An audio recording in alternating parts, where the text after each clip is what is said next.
So, good afternoon, everyone, and welcome to our webinar.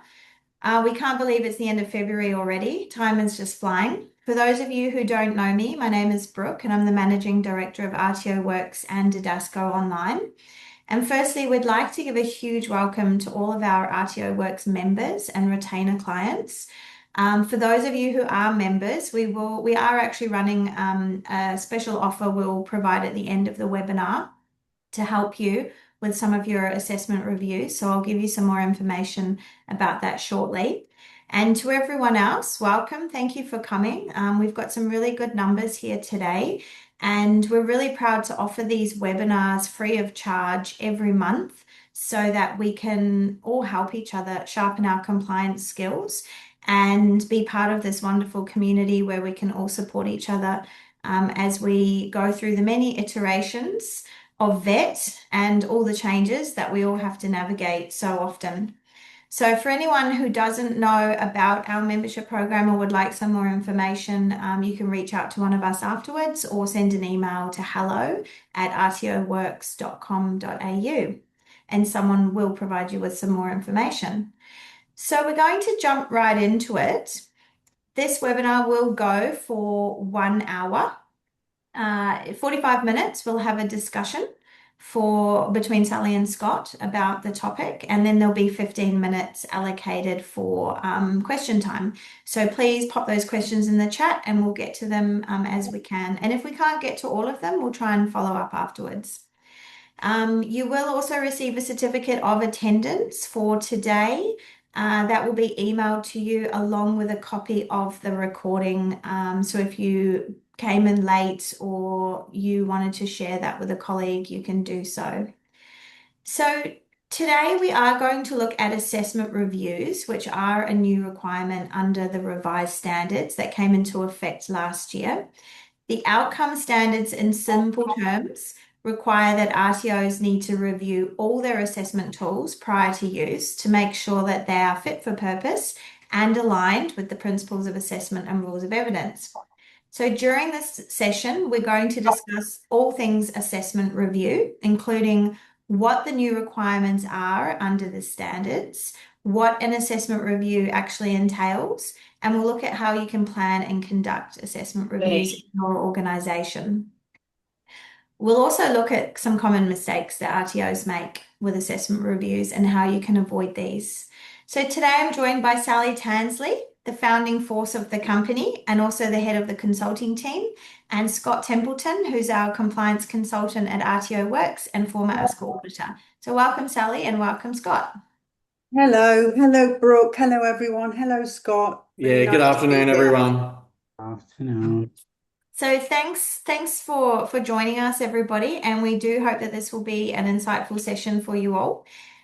With that in mind, we're going to jump straight into a poll to kick the discussion off. So poll master, there we go.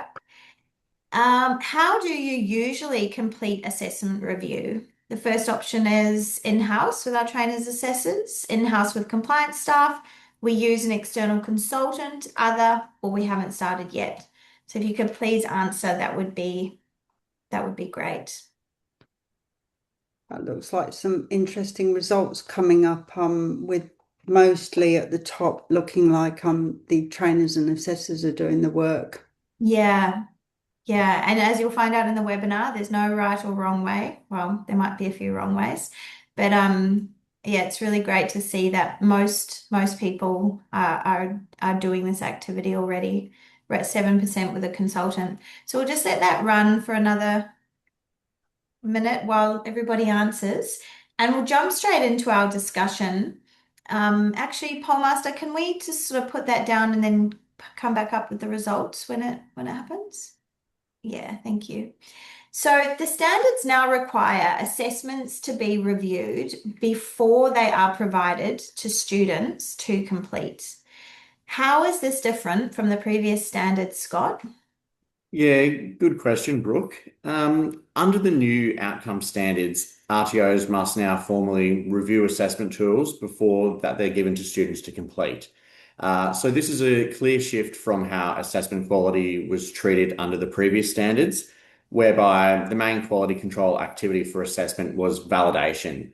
Following the use, looking through the assessment tools.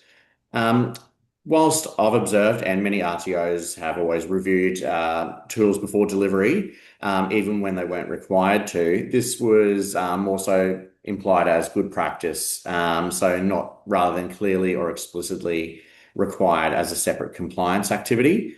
As a result, under the previous standards, it would be delivered to students first and then formally reviewed at a later activity, such as validation. The requirement in the new standards now is it is an actual explicit and proactive activity that must be conducted.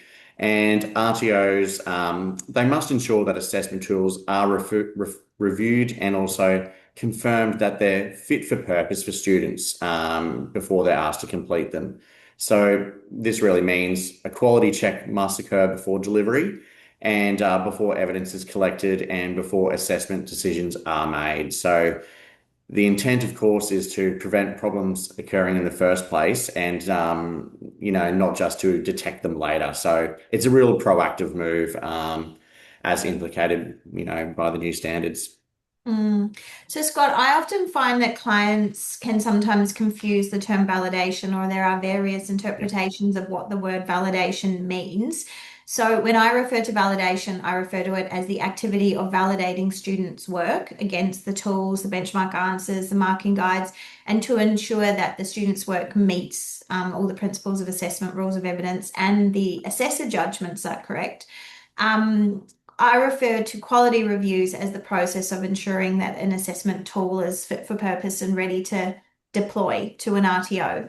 So, what's your take on these terms and perhaps sometimes a confusion around validation? Because now we have pre-implementation, validation, post-implementation. Yeah, that's right. Yeah. So various terms have been used over the years. So validation really is referring to validating the assessment after it's been completed. So having a look at the way that the evidence has been collected, referring against marking guides and information and guidance given to trainers, seeing that the trainers are assessing consistently, looking at the students' completed work to see if it's at that correct level that's required by the actual assessment. So that's really validating the assessment, the completed assessment tools.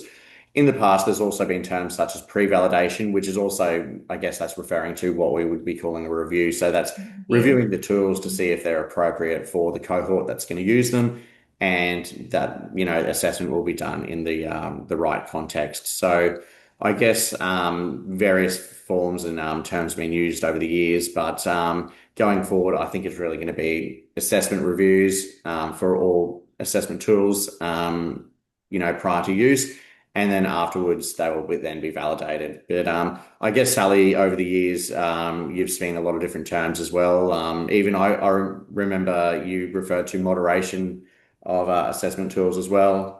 Yeah, that's right.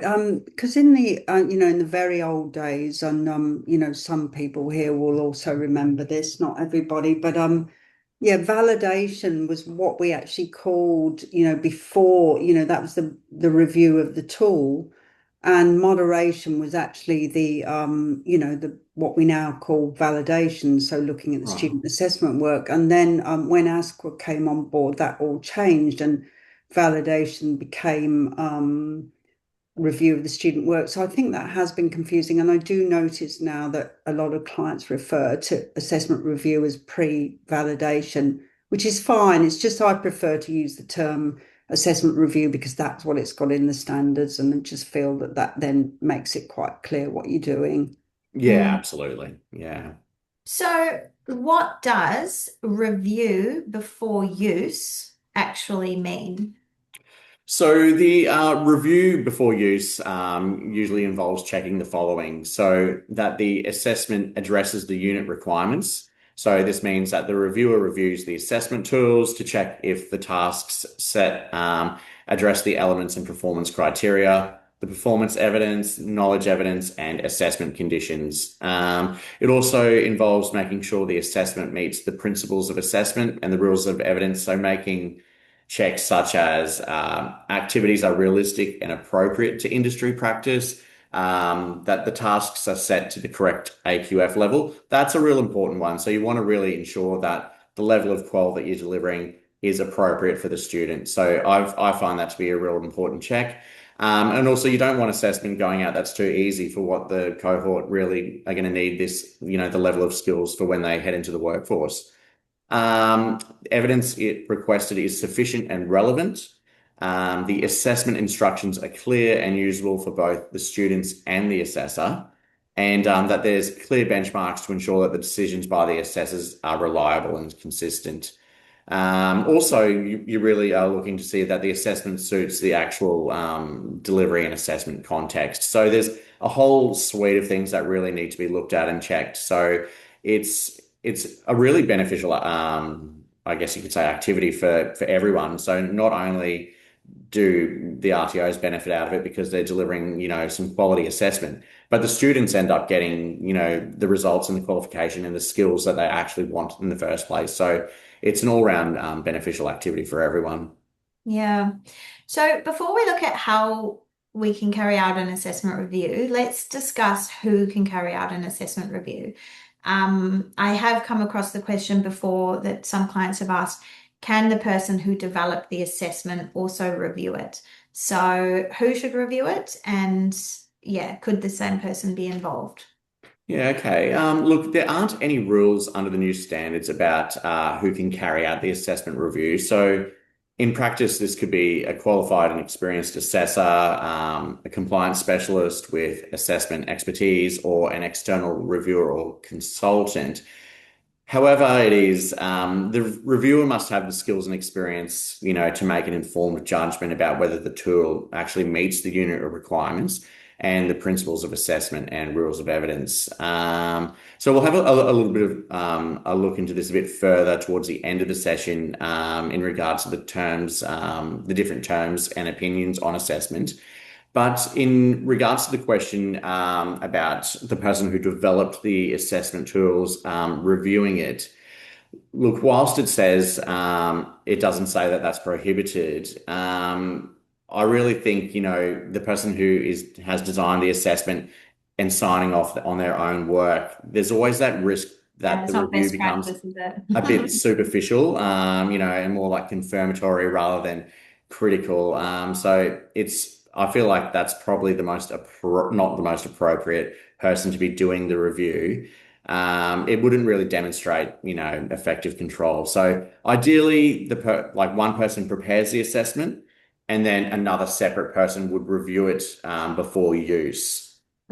So I've had, So yeah, sorry, like what? for example, here at RTO Works, we now have a process of whereby our content team they develop the assessment tools, and either a quality reviewer or consulting team member they'd complete the review before provided to the client. So Yeah, and segregation of duty. yeah, that's right. Yeah. So, and these reviews as well, they can be purchased, and we can give you more information about that at the end of the webinar as well. So, yeah. So, developed by one team, a certain lot of people, and then reviewed by someone else. Yeah. So, you do really get that independent review, and it's not just you saying, "Yeah, my work's great. There's no issues here." So, Yeah. yeah. So I've had a client think or sort of suggest that they thought a panel of people needed to be involved in the review. And another client who was under the impression that a member of industry needed to be involved in the assessment review. So there does seem to be a little bit of confusion amongst some RTOs around who should be doing this, how many people. Do you have any suggestions for those clients? I think that to get an industry person to do it wouldn't really work because I do think you have to have a pretty detailed knowledge of assessment tools and the vocational sector in general in order to be able to do it. So if someone's working entirely in industry, they perhaps wouldn't have that. And you really are looking at, does it meet the unit requirements and does it meet the principles of assessment rules of evidence, that whether it's relevant to industry is, I guess, another thing and another discussion. But and you could do it with a panel, but I think really, it can just be done by one person. And shortly, I'm just going to go through a tool that I use and show you how I use it. Yeah, so We're do you getting, want to do that now? So yeah, we're getting that some leads into interesting questions and comments in the chat, but perhaps we'll go through them right at yeah, the we'll, end. we'll go through them at the end. So yeah, how do you recommend that we actually conduct an assessment review? Yeah, so this is something that I've done a lot. I've always done it anyway. I just haven't had to provide it to ASQA. And I use this review tool which I've created. So as you can see, it's a simple review tool. This is something you could, build online as well. It doesn't have to be paper-based. You could do it in a spreadsheet, and you would record at the top. You would be recording, the date you did it, who did it, obviously yourself, the unit, which course it's included in, which documents you reviewed, and then you wouldn't fill out that overall findings until you get to the end. And then I've asked several questions in my review tool, which for me really then address all the requirements. It will show me if the tool meets the requirements of the unit, as well as the principles of assessment and the rules of evidence. So I'm just going to go through this review tool with you. And provide some comments about how I fill it out. So the first question there is, has the application of the unit been taken into consideration? So it's kind of like a summary question. So, for example, if you think about the unit provide individualized support, which is from the CHC package, that the unit outcomes talk about, the unit application talks about, it's basically providing personal support services for a person within the limits of their individual plan. So basically, the assessment needs to be focused on assessing students on whether they've provided personal support services within the context of the individualized plan. So, you would hope the answer would be yes there. And generally I've never found that it isn't. And something important that I encourage you to do in the review tool is to always make comments as well, because again, that helps to assist with showing that it's an authentic review. So you might, like Ben's kindly done for me there, is tick yes. And then this the sample answer could be something like, yes, the application of the unit has been taken into consideration as the assessment tools, including X tasks assess that students can do XXX. So that's the first part. Now the next part, so we're sort of focusing more on mapping here. So I would get my mapping document, and I would I would sample several performance criteria, and sometimes I'll sample them all. It depends. It depends on, sample a few, and if you're starting to think, oh, I'm not sure whether this is met or not, then sample more. But if you kind of feel quite confident when you're sampling that everything's sort of looking really good, it can just be a sample. My practice is normally 5 knowledge evidence, 5 performance criteria, Yeah, 5 performance evidence. And if I see within those 5 clear patterns, I'll investigate more. But if 5 have come back, I'll move on to the next section. So yeah, it's also time. No one has a day to sit per no. assessment. Mm. No, that's right. I mean, typically these take me 2 or 3 hours to do, but I'm experienced. I've done it a lot. I know what to look for, and it also depends on the tool, of course. But I've got some tips here as well. When you're doing that check on your performance criteria, look out for mapping documents that state that certain performance criteria are met by knowledge questions, because in general, they can't be. They have to be met by skill assessments. So, look, I do see sometimes people mapping knowledge questions to the performance criteria, but I don't think that's really necessary because really they should be met by the skill assessment. Um, if you're doing a sample, maybe check performance criteria that talk about implementation, for example, because that's where you really have to check your tool uh, to make sure that the student is doing the implementation, because that's often the hardest part of the assessment tool, as you probably all know. Um, Look out for assessment tools that step through PCs rather than addressing a unit holistically. So don't expect in your mapping that you might, even if you're looking for, say, 1.1, it might not appear, it generally does, but just look at it as a holistic, and also as a best practice assessments, should be holistic rather than stepping through performance criteria holistically. So when you answer this question again, do you tick yes or no, and then just give examples. So you might say, performance criteria 1.3 wasn't met as it was addressed by a knowledge question, um, and and then you would, obviously that would be addressed then when you actually go to update the tool, which we'll talk about later as well. But even if your answer is yes, give some examples. Put, yes, it's met because, I checked performance criteria 2.9, and it was, it was included in the assessment tool.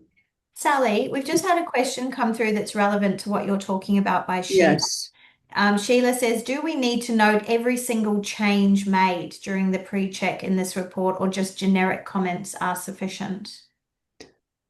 I would make generic comments because it can be seen in your specific assessment tool that you've made those changes. So just generic comments, I think, is fine. So, for example, I was reviewing one recently, and I thought there needed to be some wording changes to improve clarity. So that's what I wrote. I wrote, yes, the performance criteria are met, however, minor changes have been made to improve clarity. So yeah, I don't think you need to put like every single thing that you did or you need to do, but because that will be evident in the assessment tool itself. So if someone wanted to see, if they really wanted to check what was done, they could look from one version to the next. But yeah, hope that answers the question. That's what I think anyway.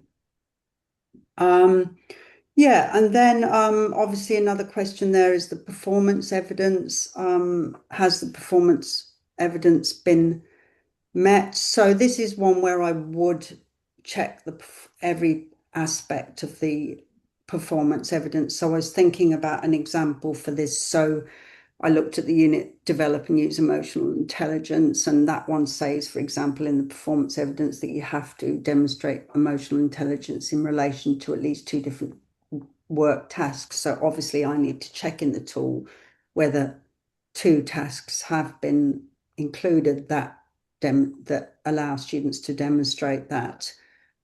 So yeah, check that in full. And again, just like the performance criteria, give give examples, give reasons. Sally, I just want to stop you there. We've just had a couple of questions on what you've said about the performance criteria.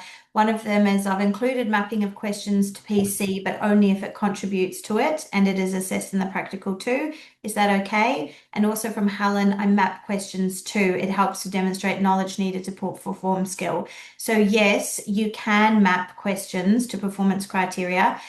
There's no hard and fast rule. It's not always necessary because sometimes they're demonstrating their knowledge in doing the practical task. Yeah, But sometimes you will map it because you're assessing knowledge and then they need the yeah, knowledge for the practical application. But it is a warning sign that if performance criteria are heavily mapped to questions and that is the only form of evidence, that's something definitely to look out for. yeah, yeah. Thanks, Brooke. I agree with that. Okay. Ben, could you scroll down onto the next screen? And for Site Train KG, yes, this checklist, we do sell this checklist as part of our quality management system. It's also available, I think, Sally, in the training and assessment pack. Is that right? Yeah, Or that's quality it. review Yeah. pack online. So if you Yeah. would like to purchase the pack that this tool comes from, please email us after the webinar. And that includes also templates like an assessment review plan, which we'll talk about as well after I've gone through this. Amazing how quickly time's going, isn't it? It's Yes. already nearly 1:30. Yeah, so, Brooke alluded to that. Has the, question there in the tool, has the knowledge evidence been met? Again, do a sample here. You don't need to go through all of the knowledge questions unless you sort of saying that you don't think they are met. And again, always give some examples as well, not just yes or no. Assessment conditions, obviously, that is really important to check because some units will say that it has to be done in the workplace. I was doing some work on an ECE checklist this morning, and yeah, just saying that pretty much all ECE units must be assessed in the workplace. So yeah, just that's a really important check. Another one is, of course, not every unit includes foundation skills, but many do. So make sure that you've checked that they're included as well. So you can see there's two questions there because sometimes the foundation skills will be they'll often be embedded. And a common one I see, for example, is that the students are assessed on a task that requires them to use oral communication skills. So say like a role play or a meeting, and so that that then you'll be able to sort of tick off there that they've done that. Some of the foundation skills can be a little bit vague, but yeah, you need to sort of check that they have been addressed. And as you all would probably know, that you see the foundation skills in a lot of training package such as the BSB training package. Make sure that you've checked if there are any prereqs for units that that information's in the tool, because that's a handy reference for your assessors to make sure that the student won't complete the assessment until they've done any prereqs. Of course, we often see prereqs in packages like hospitality, construction. Another question, we're sort of starting to now drift into questions that are around not just mapping. We're drifting now into questions that are more around the principles of assessment and the rules of evidence. So basically, are all tools, templates, and resources required for the assessment clearly identified and available? So often, the assessment conditions will say that students have to have access to policies and procedures. So you would make sure that the assessment tool referenced these, but also included them as supporting documents. And again, write down yes, no, what was included, and so on. Because, like, say, for example, you did check the assessment conditions and it said there needed to be access to workplace policies and procedures, and the assessment didn't include that, well, then that is an issue, of course. Has the unit been developed or contextualized to meet the delivery mode? For example, classrooms, simulations provided for classrooms. So something that I do often see is that you'll get assessments that have been written for the workplace. So they're kind of, they're kind of like knowledge questions and observations, sort of quite checklisty. And they often do kind of reflect performance criteria wording. And then, they're being used for the classroom. So if they are being used for the classroom, then that won't really work, and they need to be contextualized. So they are classroom based. So often, yeah, if you are doing it in the classroom, say, like I said before, it refers to workplace policies and procedures, then the assessment tool needs to make sure those are provided. Yeah, just going on to the last page of the review tool. It's a big one, isn't it? But once you get into the swing of it, it's actually, get your head down, 2 or 3 hours, you'll be able to work through it quite quickly as well. Sally, we have a question, and that first one leans in nicely here. The question is, the review should also consider instructions to learners and assessors, shouldn't it? And that's absolutely. Yes. So there's a space there, Sally. Perhaps you want to talk to the instructions to the student and the assessor. Yeah, so if you look down, just if Ben can just scroll down for me, yeah, those questions are there. Are the instructions to the students clear and sufficient? Are the instructions to assess are clear and sufficient? So yeah, definitely need Mm. to take that into account. And that one at the top was mentioning like role plays, exactly. If there are role plays, is there guidance? Are there scripts? Are there clear instructions around that as well? Yeah. I mean, that's an interesting one. I was thinking about that when I was preparing the webinar yesterday, because I remember there was a time, you would remember this as well, I remember it Brooke, well. when you know what I'm going to say, don't you? I Um, do. yeah, all right, you say it then. Okay, so yeah, we went through this ridiculous period of time with ASQA where role plays needed to have like, word for word detailed instructions and scripts, but it's so unnatural and so, you're not gonna read through a script word for word. So we've had various ways of handling that to make sure our assessments are compliant with ASQA's expectations as well as what's reasonable and feasible to do. Because yeah, you could be writing a Hollywood script in an assessment, which is just overkill. Yeah, and I remember as well, there was one particular auditor that used to say you should have actors playing the roles of the supervisor or manager or whatever or others. Yeah, and it shouldn't be another Yeah, student. So yeah, and I'm yeah, like, we've seen it well, all. who can afford to have an actor playing Yeah, in the role play? So yeah, we just give um, you know, we in our assessments we give guidance around that that's kind of, enough, but like Brooke says, it's not a Hollywood script.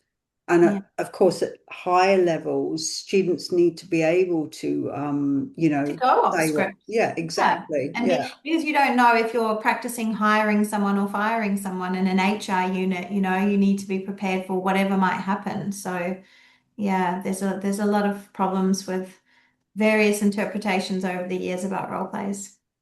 Yeah. But Yeah, so if moving you can on. just scroll down, and then we just sorry, just Ben, stop there. There was that question again around like say your assessments or do include video recordings that you've given clear instructions about how students should actually take the video and if there are any issues around privacy, because obviously, if they're in a workplace, probably, it's not really going to be okay to take videos and the process for them to submit recordings. So yeah, if you do have videos.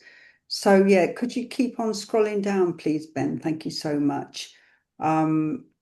Right, and then do the tasks claim what they say they will assess? And that kind of links back to what I was saying before about knowledge questions. So say one knowledge question addresses a PC, then you might note that you don't think that the assessment tool meets requirements because the knowledge question really can't address a PC.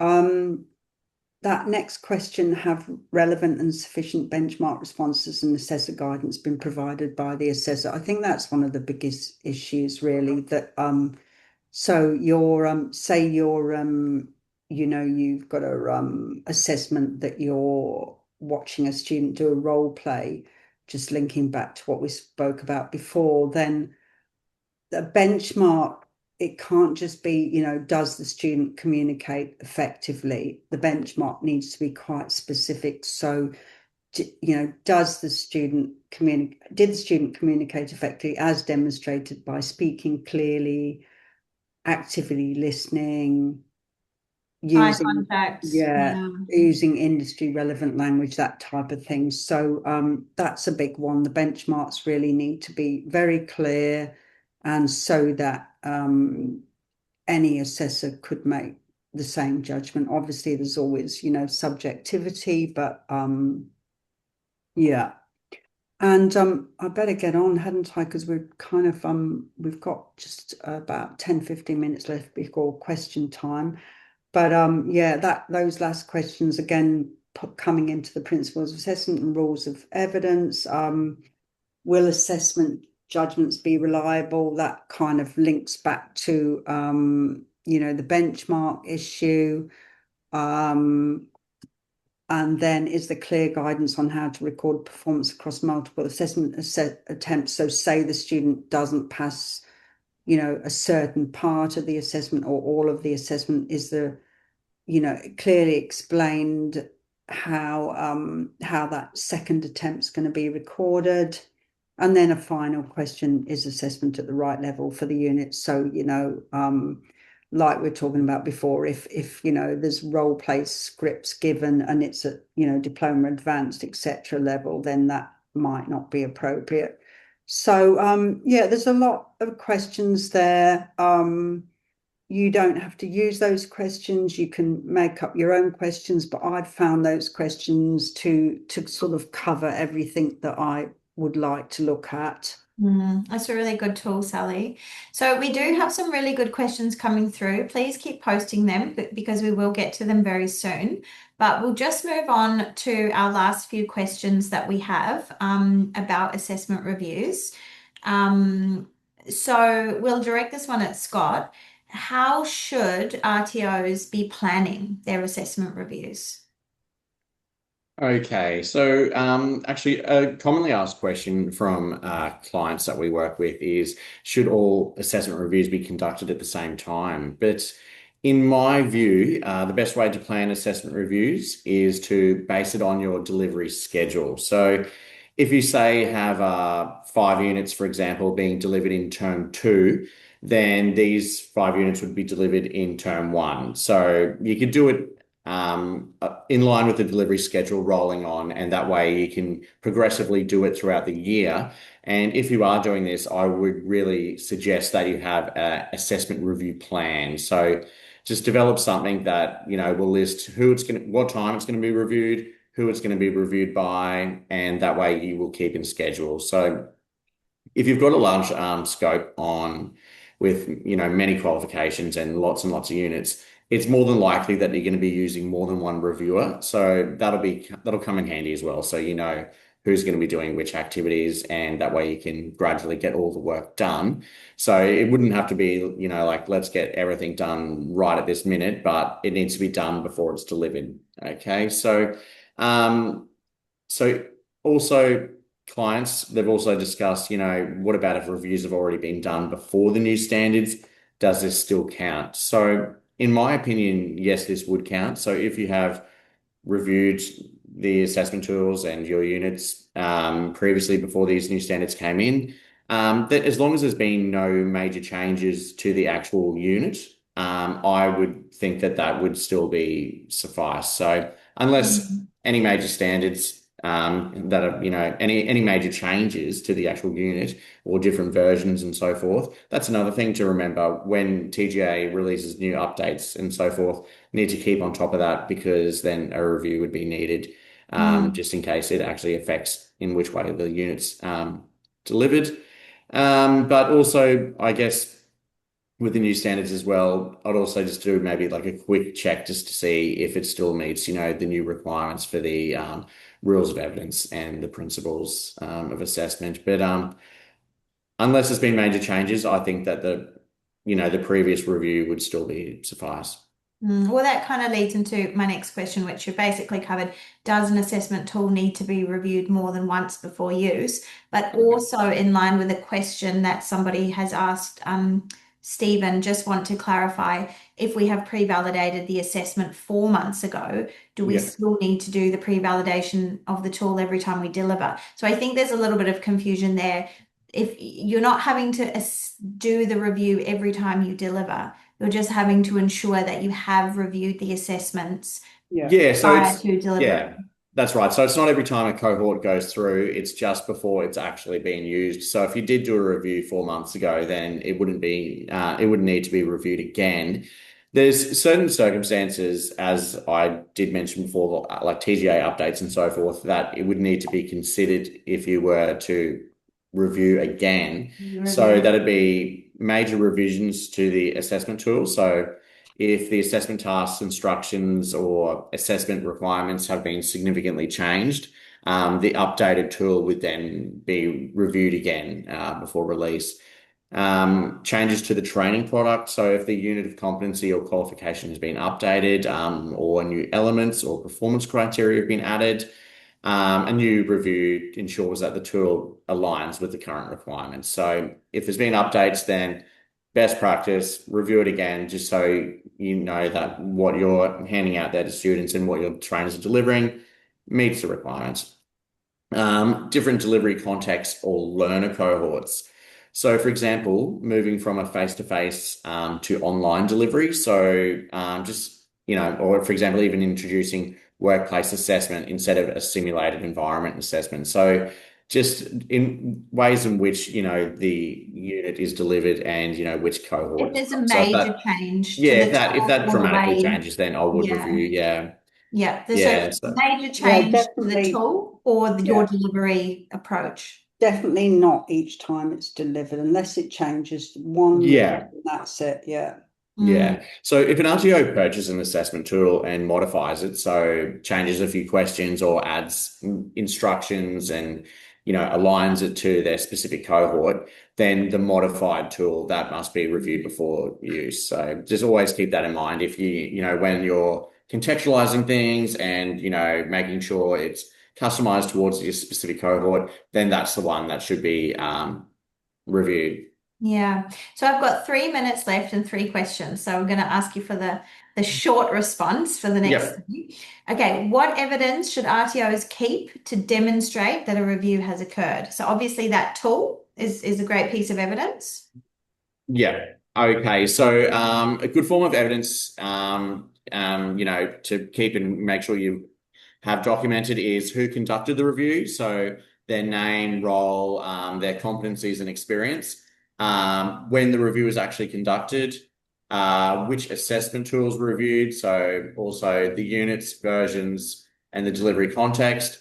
So what was actually checked. So if there's checklists or various, third-party reports, for example. So have a look at what was checked, the findings and issues, and also what actions are required or changes to be made. So that's another big thing. So it's one thing to go through and, have some, findings and identify a few improvements, but also, in line with the new standards, how is this going to be implemented? So the actions that are required to actually implement I guess the documented evidence from this activity, how's that going to inform the compliance of, Mm. the unit and the delivery? So that's a big one as well. And of course, needs to be signed off by the reviewer. So sign, date, name, findings, and what actions were carried out in order to So if you've inform got the a assessment really tool. good tool like that one Yeah, Sally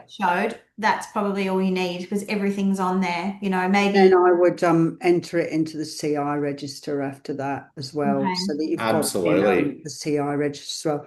All right, Yeah. let's keep moving, everybody, because we've got Yeah. All right. So really quick on this one, I might ask Yeah. you, will auditors want to confirm the process is effective, not just documented, and how might they do this? should I Yeah, answer definitely. that? Yeah. Yeah. So So that really tracks back to what Sally was saying before about the importance of doing a thorough review and documenting it and what you found in the review process. So the auditor will most likely check that the process was effective by completing their own review of the tool.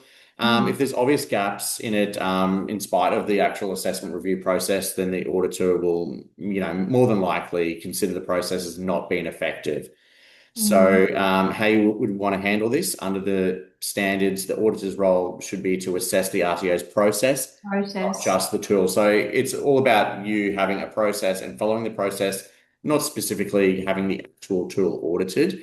But auditors bring their own interpretation of what constitutes fit for purpose and valid and sufficient evidence. So, sometimes an auditor might identify an issue of the RTO they didn't consider. and they may interpret the unit differently. So if that is the situation, because, always, different people interpret things differently, things might just need to be clarified, but it's always very important to explain the rationale for the decisions and demonstrate that the evidence that there's, it has supported the assessment design. Mm. And, last but not least, show that the competent reviewers were involved in the process and, a process, followed all the Process was requirements. followed and Yeah. documented. Okay, Yeah. so you got 30 seconds to answer this next one. Yep. Sally or Scott, what are the most common mistakes you're seeing RTOs make when doing these reviews? Probably would be the most common one is that validation it satisfies all requirements. Also just using generic checklists that are just tick and flicks that don't really show any evidence of, what was actually reviewed or anything. So I like this it's one not one on size fits all. Scott. Yeah. I'm reading your notes now, and I like this one on your list. Recording a review date after students have already completed the assessment. So probably make sure you get Yeah, the right. Yeah. right Yeah. and you review them before you're actually rolling them out Yeah, into your RTO. definitely. Yeah. Yeah. But or making sure that the person doing the review has the experience to know what they're looking for. So if someone has no idea about delivery of assessment or hasn't looked through unpacked an assessment tool before, probably don't use them. Use someone who has more experience in knowing how to actually unpack the unit and what's required. Yeah. Mhm. All right, I'm going to hit the questions now, and I'll direct them to Sally and Scott as Cool. needed. So jump into whoever can ask. Thanks, guys. This has been really, really interesting. I hope it's interesting for everyone I today. I just wanted to note as well, right at the beginning, Helen talked about, I thought that was really interesting that in the TAE unit, it talks Mm. about pre-validation. So I can sort of see now where that language has come Has from. come from. Yeah, Okay. So Sheila asks, we roll out the new assessments after the review, so wouldn't have a previous version to track the changes, but we have emails to back up findings. Would this be compliant? So they're rolling out new assessments after they've done a review. I suppose you'd want to keep that review tool as evidence. How was the review conducted? yeah, you'd need a bit of detail about what was, because I'm not, when you say you're rolling out new assessment tools after the review, what has actually been reviewed before? Yeah, so I would So, keep those previous versions with the yeah, changes and I would archive them rather than deleting them to show yeah. I have reviewed these assessments. They weren't wholly compliant. We've made changes and then documented them. Sorry, Um, sorry, that is my question. Just to clarify, this is as soon as the assessments have been developed newly, so then we complete the pre-use validation Oh, I process. see. That is what I meant. Yeah, okay, yeah, oh, okay. Yeah, you yeah, don't need to keep the old versions. Those are drafts when you're developing. yeah, that's it. So your review would be on the actual tools themselves, but I still would do a review, so it's like a sign off process. That's Mm. right. And then just have we have a pre-use validation report, That's which we it, yeah, complete which and is sort of Yeah. what we just with want. Yeah. generic comments. Yeah. Yeah. Thank you, Ah, thank Sheila. you. Jordan asks if a trainer is the one reviewing the course and if it is an online course, would it be best to enroll the trainer into the course and actually get them to complete the course when completing the checklist? I There's think, one way of doing it, yeah. not Um, necessarily yeah, I mean they needed. could, but it depends how much time they've got really, isn't it? I mean, it's always handy to understand the materials, but they don't necessarily have to do the course first. I mean, Yeah.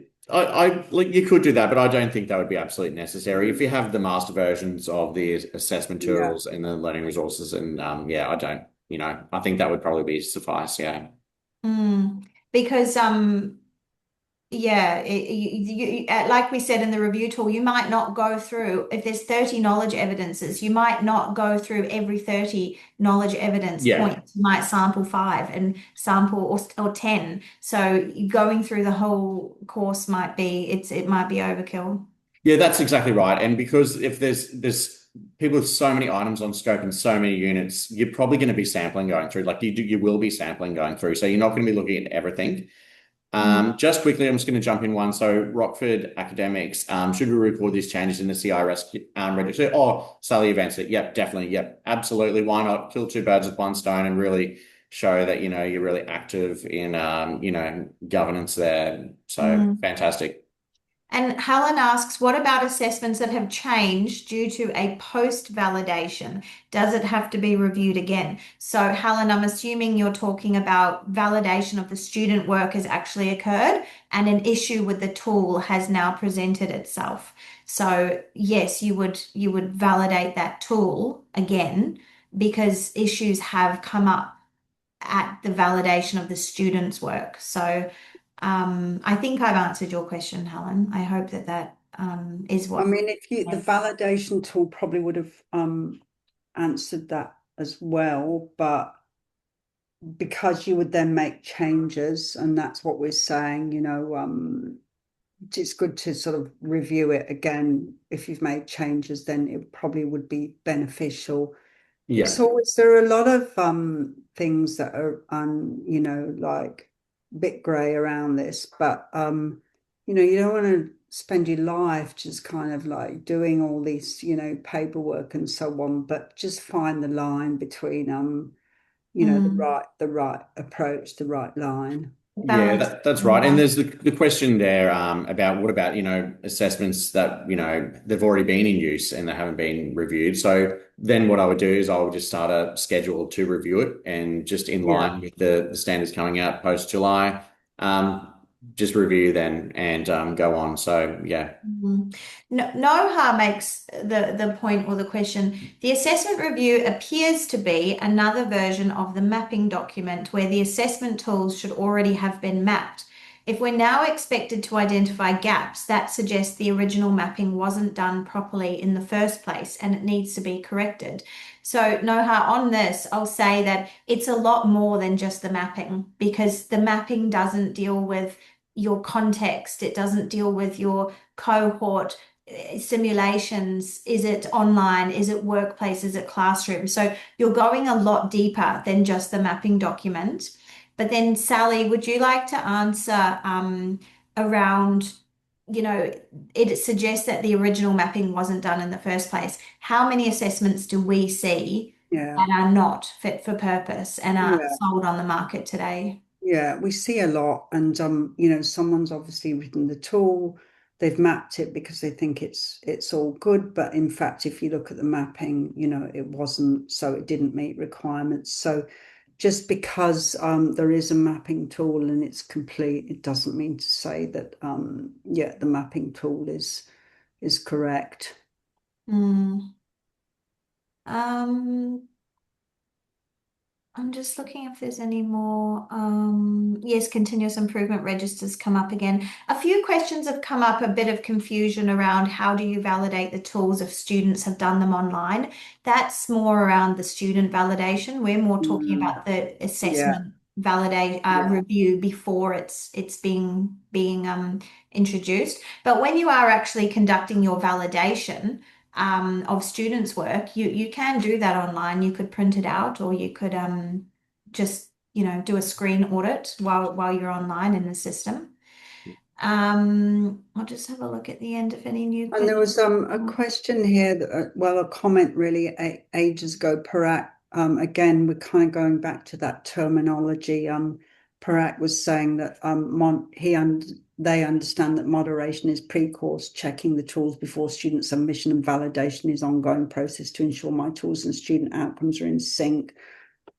So yeah, just I think assessment review, as in the standards, is what you do. You're checking your tools. Some people call that pre-validation. And then the validation is checking the student work. And we don't use the term moderation in VET anymore. Mm. Yeah. So on that note, everyone, we do want to thank you all for joining us. Oh, and Brooke, we never gave the results of the poll. Oh, let's do the poll results before Mm. I go to our offer. So we've got 58% with trainers and assessors, 29% with compliance staff. And I did see a message someone say about a variation of both. So potentially Yeah. most of the reviews are being done in-house. 8% use an external consultant, 3% are other, and 2% haven't started yet. So might need some support. Thanks for everyone's poll opinions there.